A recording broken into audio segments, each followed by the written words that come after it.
Well, I won't tell you what Athens says, I'll tell you what I say.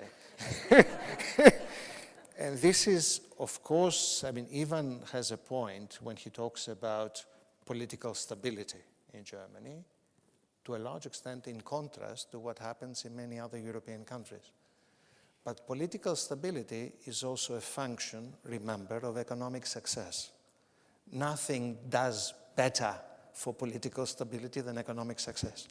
And Germany has been economically successful.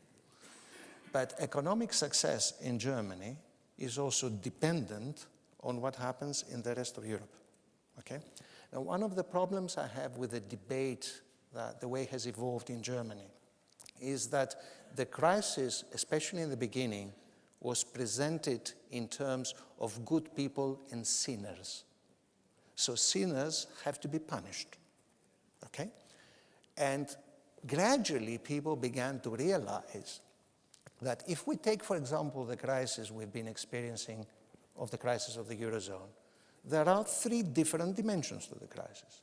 There is an international dimension, because we have a financial bubble that has burst. This is the biggest bubble since 1929. It's not European, it's not national, it's international. And it has to do with failure of markets and institutions. There is a European dimension, because we thought, mistakenly, that we could have a currency without a state, or without anything approaching a state. So when the crisis comes, we discover we have no crisis mechanisms, we have no instruments to deal with it, we have no institutions to deal with it. So, I mean, sometimes the way I would put it is that the euro is a modern version of the Immaculate Conception. You know, we thought we could have a currency without anything that goes necessarily with it. And then there is a third dimension, which is the national one. A number of countries have failed economically, and part of the failure goes beyond the crisis. I mean, there is a problem. National economic development models have reached their limit, and this was even before the crisis hit us.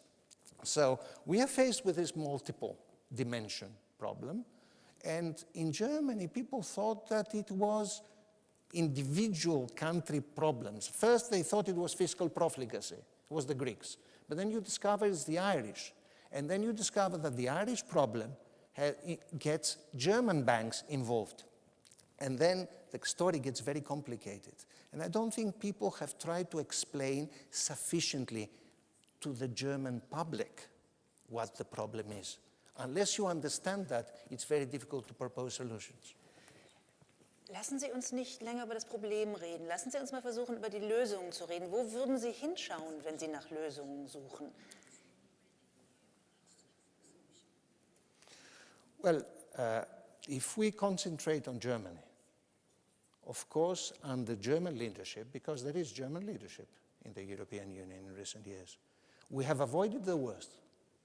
And the worst being the breakup of the euro and a gradual disintegration in Europe. So that is the good news. The bad news is that European economies are languishing, banks remain undercapitalized, and there is a huge debt overhang that we're trying to cover under the carpet. And all the problems are there. So we are nowhere near the end of the crisis. Now, for me, if I may put it in slogan terms, the solution, and that's the grand bargain I was talking about and you referred to. The grand bargain for Europe depends on three things, as far as I'm concerned. One, it depends on how much Germany is willing or able to underwrite the euro project. Number two, on how much the European South is willing or able to reform. And number three, on how much France is able to reassert itself in a co-leadership position inside the European Union. Herr Schwarzer, bei Ihnen kommen viele Europäer vorbei. Ist das ungefähr